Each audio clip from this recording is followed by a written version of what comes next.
እህቴ የዚህ ልጅ ምን ማለት ነው ግን? ማን እንደሱ ያለ? ዮርዲ ናታ። ዮርዲ ታች ሰፈር? አዎ እህቴ ማን ነው አንቺ? ሴት ልጅ እንዴ ምንድነው? እናው በማንነትሽ ታፍሪያለሽ እንዴ? ሰሚያለሽ? አባት ፈርተን ሳይሆን እግዚአብሔርን ፈርተን ያደግን ምርጥ የሴት ልጆች ነን። እሺ ያውም የጀግና ሴት ልጅ።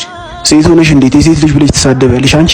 ዝም በል አንተ፣ አይመለከትህም። ሰሚኛለሽ? ይሄን ጥቅስሽን ሂጂና ለዛሽ ጉልቻ ቸርችራ ለምታኖርሽ ለመናጢ ደሃዋ እናትሽ ሂጂና ንገሪያት። እሺ ባለጌ እናት ትሰደባለች። እኔ ላይ ከምትጮይ ከመሬት ከፍ ያላለ ወንድምሽን ስነ ስርዓት አስይዙ። እሺ ለነገሩ አባት የሌለበት ቤት ዝም በይ። አባት ያለበትን ቤትማ አየነው እኮ። አሳፋሪ ና ማኑዬ እንሂድ። ኮክ አቤት። በጣም ይቅርታ። እሺ ያው ኧረ ችግር የለውም። አንተ ምን አደረክ? እሺ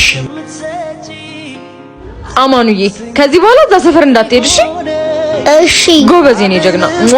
ደግሞ ማየ የምትወደውን ነገር አዘጋጅታለህ ያለች። እሺ እህቴ ሽሮ እኮ አልበላም። አይዞሽ ሽሮ አይደለም።